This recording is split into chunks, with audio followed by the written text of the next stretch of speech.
नमस्कार, प्रणाम, हर हर महादेव। हम हैं प्रियंका देवी कुशवाहा और हमारे यूट्यूब चैनल प्रियंका भक्ति गीत टाटा में रउआ सभे के स्वागत बड़ुए।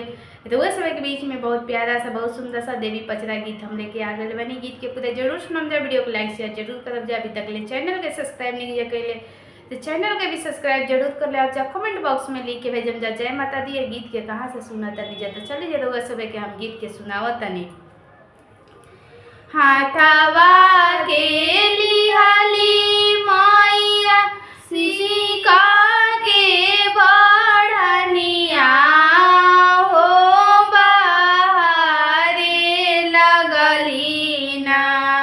हाथवा के लिहाली मैया सिका के बढ़निया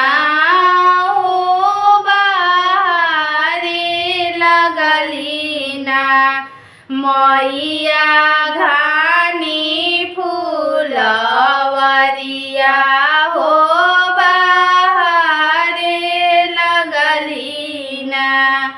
मैया घानी फूलवरिया हो बहारे लगली ना। बगिया तोड़ाली ओढ़ौलवा हो की चली भैली ना। मैया मालिनी आवसवा हो की चली भैली ना। मैया मालिनी आवसवा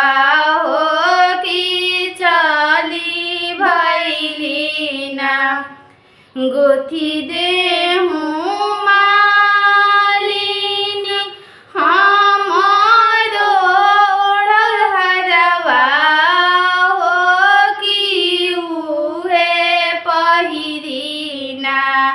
जइबो सेवा नगरिया हो कि उहे पहिरी ना। जइबो सेवा खाके घरवा हो कि उहे पहिरी ना। होखे बिहनवा मैया फूटे दिखिरनिया हो कि भोरवे गुथबो ना। मैया ओढ़ौल के हरवा हो कि भोरवे गुथबो ना। मैया मोरी ओढ़ौल के हरवा हो कि भोरवे गुथबो ना। बोलिया था बोललू बोलहूँ ना जानलू हो कि फेर नजरिया ना। होई जइबू मालिन कोढ़िया लइया हो कि फेरबो नजरिया ना। निर्धन बना दी मैया दुखिया बनई दी हो कि जानी बनई हना। मैया हमके कोढ़ियनिया हो कि जानी बनई हना।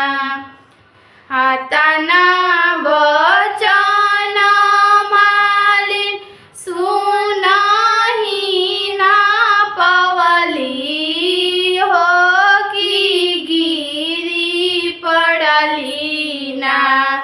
मालिन मैया के चरनिया हो कि गिरी पड़ली ना।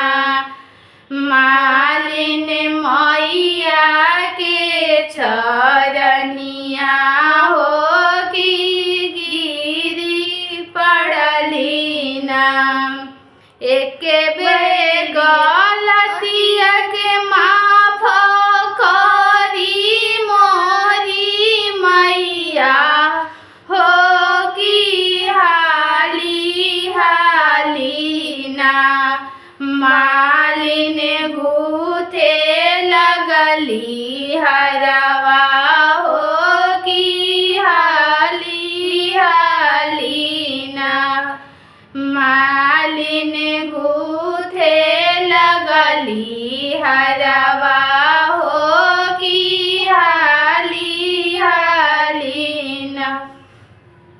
घरवा हरवा पहिरी मैया चलली नगरिया हो आशीषवा दिहली ना।